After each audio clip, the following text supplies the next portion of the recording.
everybody, I'm Amy, this is my wife Maggie, and together we are ThinkerThemer, and today we're reviewing for you Kutná Hora, City of Silver by Andres Bistron, Peter Kastlova, and Pavel Drosh. There's no way I was remembering that. And publisher CGE, and I did want to mention that this review copy has been provided to us, but as always, that will have no bearing on our honest opinion of the game, so let's get into it. So in Kutná Hora, the City of Silver, we find ourselves in the 14th century in a sleepy Czech valley that has all of a sudden become a boom town for silver mining, because silver has been discovered. And so we're going to take the role of different wealthy families that have influence over different guilds that will help us build the town into the city that will become known as the City of Silver. We're also going to be able to help then generate income and influence different patricians, which are kind of like I imagine the lobbying politicians of the time, to help us then again sort of leverage which areas are going to be scoring more points for us by the end of the game. Whoever has the most points by the end will be the winner. Now let's get into this dry Euro goodness, and at the center of this game is an action selection mechanism that consists of 6 cards that everybody will have that are the same.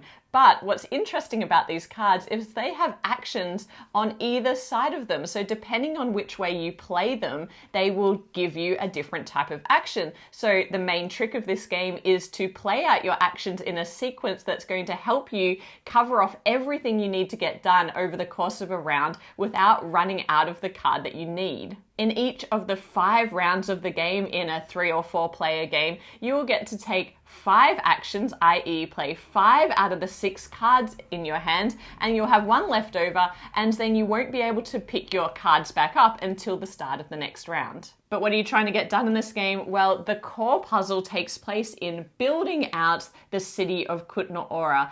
And in order to build things here, we first need to get a few things done. One, we need to plot onto this board. And so that means you are going to take a plotting token and reserve the space for building upon. You're then going to be able to reserve different types of buildings that you're going to want to eventually build onto your plot. But what's interesting about that is every player has asymmetric guilds, as Maggie mentioned, that are predetermined at the start of the game, and you can only take buildings of the type that refer to your particular guilds or the public buildings that anybody can build. When you reserve a building, you have to pay the cost of the market from the column in which you're taking it. And when you take a building, you're going to put it into one of the 3 available slots to reserve your buildings that you plan to build, but then you can build them in any order that you like. The prices in this market are quite dynamic because when someone reserves a building, it's going to move to the back to the more expensive part of the market and shift everything forward, thereby making other building types cheaper. Now, once you have your plot available and you've reserved a building, you are going to want to build that building. And by doing so, you get to flip it over, take the benefits associated with it, and then remove one of these little houses from your player board, place it on top, and now this is a space that you own, but also you're unlocking a benefit on your own player board. But one of the most interesting things about this game is how you pay to get things done. So to build a building, there is a wood cost associated with it, but we don't actually have resources in the form of themselves. So I can't spend wood to build this building. What I need to do is buy wood. And in order to buy wood with the money that I have, I need to use this computer system, which is how they refer to these wooden economic sliders. So throughout the course of the game, by people building different types of buildings, we are going to change the supply and demand for different goods. When you build a building of your guild type, it not only increases your production of that type of good so that you can get more income when you play an income card, but it's also going to drive down the cost of that good. And so that is represented by this economic computer, where if I was to build one of these food buildings, the cost of food is going to go down. So we slide this cardboard to the side, and it shows that the price of food has gone down from 3 to 2. And currently when I'm building, it's costing me 2 per wood that it costs. So this is 6 wood. So it's going to cost me 12 wood to build. But as people build wood buildings, that cost is going to come down. Or as the population increases, which is shown by these cards that sit behind the market, you can see the cost of things is going to go back up again. A very simple supply and demand method of working out the cost of each good. Now, this main player area where you're building buildings into is going to be an adjacency game about the symbol types that are printed onto the buildings. We'll go more into that later on. The other half of the board is a little mining mini game, if you will, and it's going to score at the end according to each row of this mine and the representation of miners that the players have been able to put there. So what happens when you take the mining action is you get to take one or more of these tiles to choose from, and then you're going to be building them here by paying a cost and placing one of your miners onto it.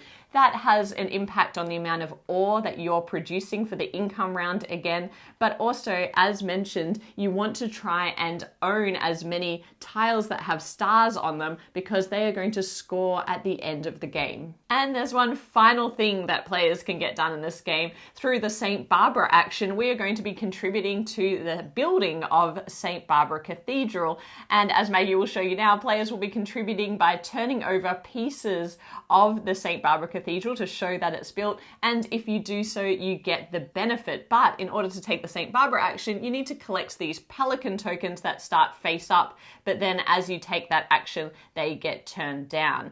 Now, the only other thing to know about this game is that at the end of each round, players will be taxed, and the tax track is influenced by public buildings getting built and also the St. Barbara Cathedral. So you need to keep an eye on that and make sure you have enough money at the end of each round to pay that. Otherwise, you're going to take a hit to your reputation, and we need to keep our reputation high because that will give you victory points at the end of the game. There's also 4 scoring conditions, the patricians, that may or may not get activated depending on whether these little tiles are placed on here to show that that scoring condition is now activated, and it scores in rounds 3, 4, and 5. So it's good to keep an eye on that and influence that when you have the opportunity. At the end of the game, the player with the most victory points will win. But now let's talk about how we felt about playing the game.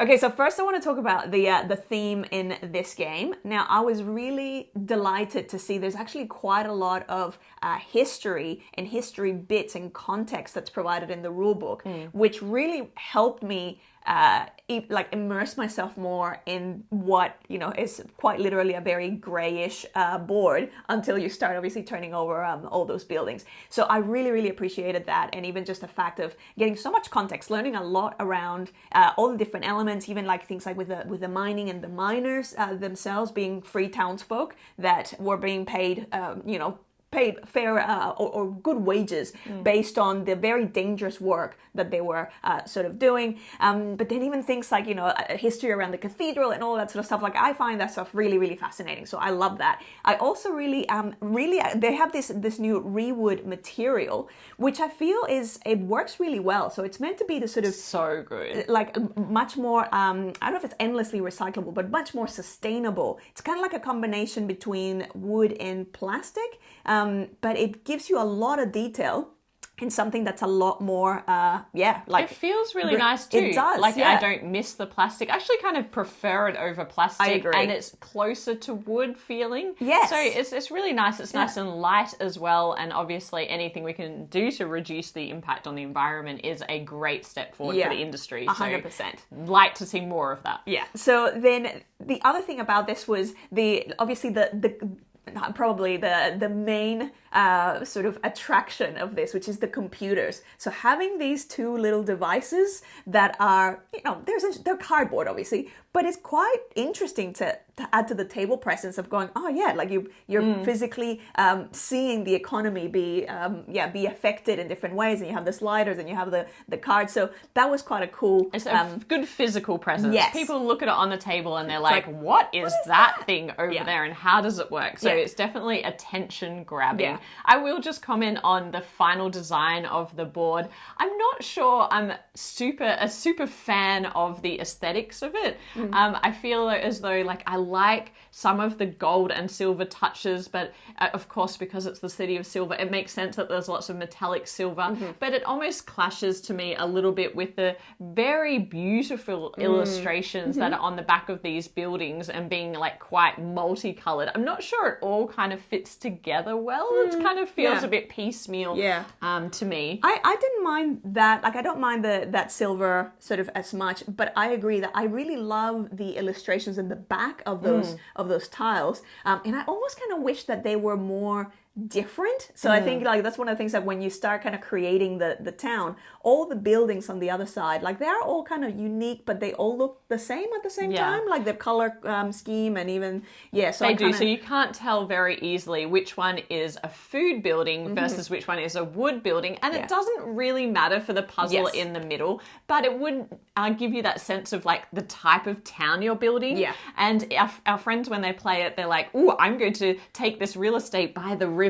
And we joke about, well, now you've built somewhere actually close to the mines. That's not very, valuable real estate. And so there's a lot of like table talk around that, which is always fun, but it would give you more of a sense of a unique building of the town every time you play. I will also say the one of the cool things about this, which we haven't mentioned yet, is once you build these buildings, the cost to plot next to them is determined by the essentially the most expensive building adjacent to that plot. So the public buildings that are quite prestigious and everyone wants to be close to the public facilities, they tend to make the plotting action more expensive. But then you have something like, I think it was like the horse mill or something that was really, really cheap to build next to. It's like, well, that makes sense, because who wants to be like piling it? So that I appreciated that as a touch. So there are thematic touches. Overall, does it feel like a thematic game? I would say no. I don't know. I'm gonna give it a moderate. So I'm gonna say it's not a full. It doesn't feel like, because a lot of these things feel fairly abstracted. The economy element feels like it makes sense. So as you're building more buildings and increasing the supply, then those things kind of go down. But a lot of the other elements are very kind of arbitrarily, like it's just an icon or it's just and that's what I want to talk about really, is that as you build out the town, you can see that there are these abstracted icons. They don't really mean anything at all, but they are key to where you place your buildings. So for example, if I owned this building, what I want to be adjacent to me is more buildings that have this symbol. So Maggie's just shown by building this public building that nobody technically owns, it does add a lot of symbol adjacencies. So right now for this tile, I would get these 2 victory points at the end of the game. So you want to have matching symbols, but that actually lends itself to feeling more abstract, because instead of thinking I want a food type building or a wood type building and I'm building it out on this map, it's more just like I need to match this symbol. So how can I get this symbol and influence that? So that does give it an abstract feeling. I want to start talking about some of the mechanical elements that I felt were more successful or less successful in this game.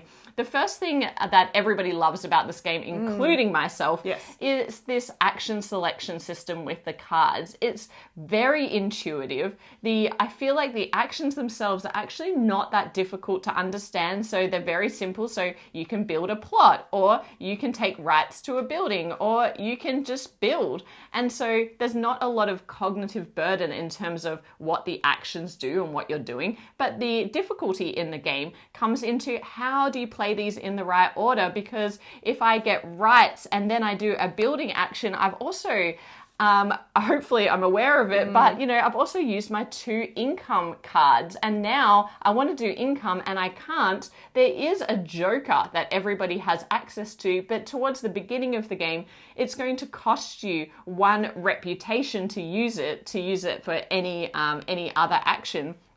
But if you make your way up your reputation track, you can unlock this ability that will no longer cost you a reputation, which makes it far more valuable. And also what I love about this game, just touching on income, is there is no way to get more money in the game except for using an action to play an income. And at the beginning of the game, you're not making much income because you're not making any. Yeah, because you don't have a lot of production of any resources. But towards towards the end of the game, when you've got your production up by building buildings of that type, you're going to be generating a lot of money, and money is so tight in this game. It is probably the most tension that is placed on players in this game, is just the feeling of, I don't have enough money to get what I need done or to pay taxes at the end of the round. So money is the thing that is really tightening the grip on players. I found also, not just money. Money is one of those, I completely agree. Like, you never feel like you have enough money. But also the finite actions, because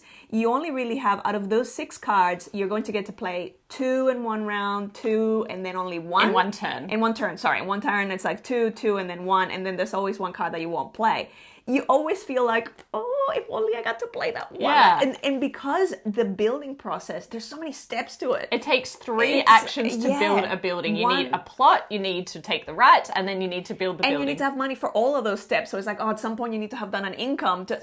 You feel like, I don't have enough time to achieve everything that I want, which is, it's a good tension. In a 5-round game, in a 3 or 4 player game, you're only taking 25 turns across the entire game. And when it takes so many turns to get things done, they run out quickly. Now I want to talk about the other key mechanic in this game, which of course is the economy. So let's talk about these computers. We have 2 computers here, and as we mentioned, players are only allowed to build the types of building that are shown on their player board. So for example, I could build this blue guild, which is related to the scrolls that are shown on here. The permits. So that's the permits. The permits. Is that what they are? Yeah, so it's the permits to be able to go to the mine. So you're essentially kind of like enabling, that's why then it enables the miners to become available to go off into the mines. There you go. That is more thematic than I thought. But you do need permits to, I guess, get rights for buildings, and they can be quite expensive. So the player who controls this guild, it could be multiple players,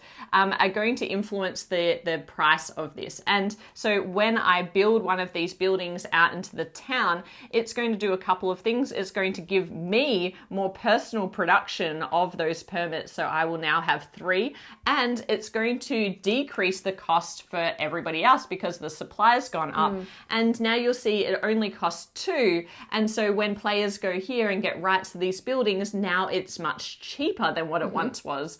But you can also see here that there's a cross through here, which is indicating that players who have this guild type can no longer build buildings until this cross is removed. And how is that removed? Well, actually in here, when people go mining, it's increasing ore production, which is actually going to influence this card. So when I place a tile like this, it's going to tell me to move this twice. And you can see that now that I've moved this twice, these buildings for permits are now able to be built again, but the cost has also changed. It's gone up in price again. So there's the supply and demand. This is the ore production cards, and these are the population increase cards. So this is influenced through many different ways in the game. There are lots of different tiles and things. So you can see this public building will move that twice. So really players are mostly responsible for bringing the cost of things down by building buildings, and then there's a number of different levers that will bring the price back up.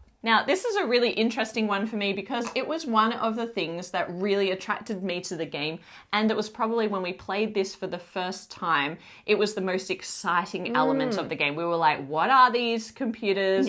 We love economic games. Like we love games that have an element of supply and demand. Love like, a shared economy. Really, really love that. But I have to say that over the course of playing this game over and over and over again, I felt like I preferred this academically than practically. Like I like the idea of it, and I feel like it's almost great in that I like the idea that when players build buildings, the price comes down. That makes sense. So you kind of have to time, do I want more production because that's going to give me more income when I do my income, or do I want to leave the price nice and high and have fewer production but get better price for it? So you're like, you're doing those sums and you're working out what you need to get done.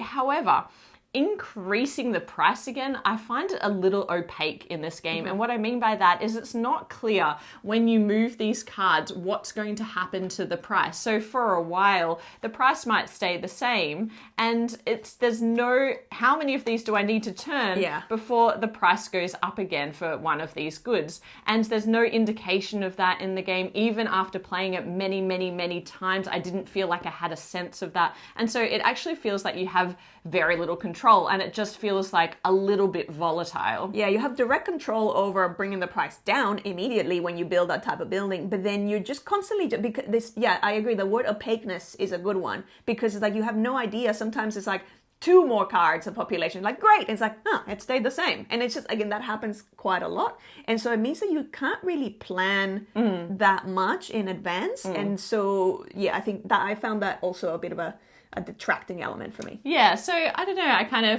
it left a funny feeling with me that the economic side of this game is not something that, like, in concept, great. In practicality, not a huge draw card for me in this game. I do enjoy the Euroness of this. I feel like there is a bit of a point salad. You do need to touch on everything to really do well in this game. We both learn. I want to try and see if I can avoid going to the mines altogether. Do not recommend doing that. You will lose very, very harshly, because the thing is, even with this, it's like all of these elements give you, like, as we said, it's so difficult to build those buildings, whereas when you go to the mines, you often are getting, that's the other thing, everyone has coal income, even if you have coal as a guild, which is another strange little thing, because then some people are going to have almost like this sort of double track, but it's only just one of them that's going to be moving. So you kind of feel like, oh, okay, I got to build those buildings, but everyone else also gets to have an income. And I think that's balanced out a little bit by the fact that the mining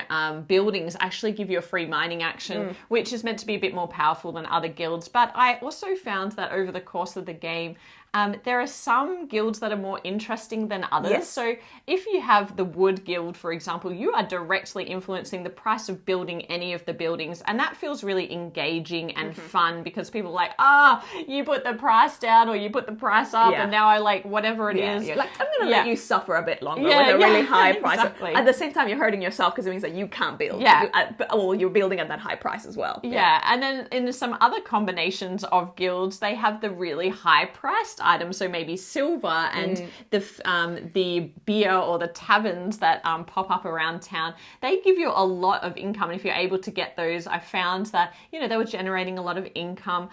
So I'm not sure about the balance of those. I'm sure the designers have tested this a million different ways and it probably is balanced, but as a player, it doesn't feel immediately obvious how you need to leverage those guilds. And even when we are so many games in at every player count, it really doesn't feel like I still don't have a grasp of the control over things for this game. They give you a quite generous set of setup cards that have all the different distributions depending on the player count.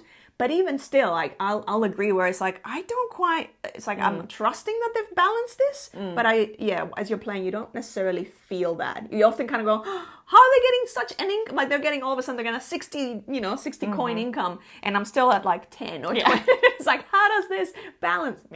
Another point that I want to add on that is just because you have so few turns in this game, you don't really get the opportunity to influence the market that much because you've got so many other plans and so many things that you need to do. So even if you wanted to like influence and mess with other players, the game doesn't really require that you do that. You're just kind of trying to build things irrespective of this economy. So it's kind of a little bit disconnected between the economic element and then what you're trying to get done in this game, which is kind of like, I just need to do that anyway, irrespective of how it impacts on the market. Now, I also want to talk about player count. I think player count is really important in this game. CGE, I know, took a little bit more time to work on the 2-player implementation of this game. The way that the 2-player game works is that it introduces these event cards that will occur once per round at the start of the round. And what they're designed to do is really influence the market in terms of generating things that would happen organically in a higher player game. So refreshing the market, giving players little bonuses, and just changing things up a little bit. I thought I'm glad they have it because it definitely needs something. For me, a 2-player game was far less engaging than a 3 or 4-player I agree. game. It didn't, even though it helped a little bit, it still doesn't, it didn't affect the state of the game enough to make it feel that same competitive tension, because the way it kind of tends to happen in a 2-player game is you each kind of have one of the guilds, and so you're never really competing for the same guilds, and so it's like you have full control over those guilds, the other person has full control, and you don't get the same tension of like, oh, I was going to build a wood building and now this other player built it and now it's going to be super expensive, so I'm going to have to pivot. So that didn't really fully translate to a 2-player. And also things are not moving as quickly, so that market isn't as volatile. And the only thing I like about, I suppose, the one thing that works in the favor of a volatile market that you can't predict is that when players before you in a 4-player game, the market could change 3 times, and then by the time it gets around to you, you're like, well, I had great plans to use this card now, but actually the price of wood has just come down. So maybe I'll do my build action before something else that I was going to do, or now I don't need to take an income action because now I can afford it. And so there is a funness in having to rethink your actions based on what the other players have done, and I like that level of interaction. It doesn't happen so much in a 2-player game. Probably not a game I would pull out for 2 players. I should also say there's another side to the boards for the 2-player scaling, so obviously this area becomes smaller and so does the mines, which helps. And interestingly, in our journey in this game, we started at 2-player and then we started playing it at 3-player, and we enjoyed it much more at 3, and then we expected to like it much more at 4, but actually I found 3 and 4 pretty similar. Yeah, because the thing is, at 3 you get all of that interaction and the thing of the market, but then at 4 it's pretty much the same, except now you're also got the downtime of the extra turns, so people kind of going, okay, well maybe, and because it's 2 actions that everyone's doing each turn, they're not super snappy turns. But they're pretty easy actions. Yeah, they are easy. Yeah, but people do kind of get, so especially as you start going to later in the game where people are like, okay, I have to really consider every card that I play. That's true. But at 4 players, I still didn't feel like the game overstayed its welcome. The game is on the table at 4 players about 2 hours, which I think is perfectly acceptable for a Euro where you still feel like you are strapped for actions, and by the time it comes to round 4, you're like, oh my goodness, how am I going to get everything done? So that is our overview of how we felt about Kutná Hora. Now we'll get to our ratings. For me, this is a game that I just enjoy because it's right up my alley. I love Euros, and this game is a pretty dry Euro. It's about resource collection, it has an economy, and you are building up a town, and that is like probably Heartland style game for us. But for me, there are a couple of elements that maybe mean that I wouldn't pull it out above other Euro games that I have. So for me, it's a 7.7. It's a game that if it's set up and I sit down, I am more than happy to play this game, and I will enjoy playing this game. But for me, it's probably not a game I need to keep in my collection. Yeah, so for me, I think this was a game that I had a really interesting journey with in terms of my enjoyment and sort of appreciation for it. The first game, I remember going, wow, I am really excited to go into, to delve more into, how these guilds play together and the economy and what's behind those cards. And then as the game sort of kept going, it's like, oh, it's still fairly, it's a little bit clearer, but it's still fairly obscure. I don't have as much control over those things as I thought I would. So it was a game that I thought would, after my first play, I thought this is going to be super high. And then it's like, no, it's actually still good and solid, but it lost a little bit of that early shine. So for me, it's still quite high. I really do enjoy it. It's an 8. And I have a great time, but I'm going to agree that I don't feel like I need to keep this in the collection. Like, it's something that I'm happy to play if it's set up at any point, but is it the game that I would choose to pull out to go, oh, let's play it? I don't know if I would. The problem is that there are probably better economic games in our collection, and there's probably better resource, building, more that farming kind of feel that we enjoy. So it's a bit of a middle ground for us, but a totally enjoyable game. And again, it's great to see things like Rewood being implemented here. Yes. And just the physicality and the kind of uniqueness of this computer system is really fun. And again, all the context, all the historical context that was throughout the rule book and along the places as you were kind of implementing things, going, oh, here's a little tidbit about that. And like even just the acknowledgements to the local museum where they were getting a lot of that consultation. It's like, that's excellent. I want more of that in my games. We got to learn more about a real place, Kutná Hora. So there you go. That is our review. We hope you enjoyed it. If you did, please hit like, subscribe to the channel if you haven't already, and we'll be back with more board game content soon. But otherwise, bye for now. Bye.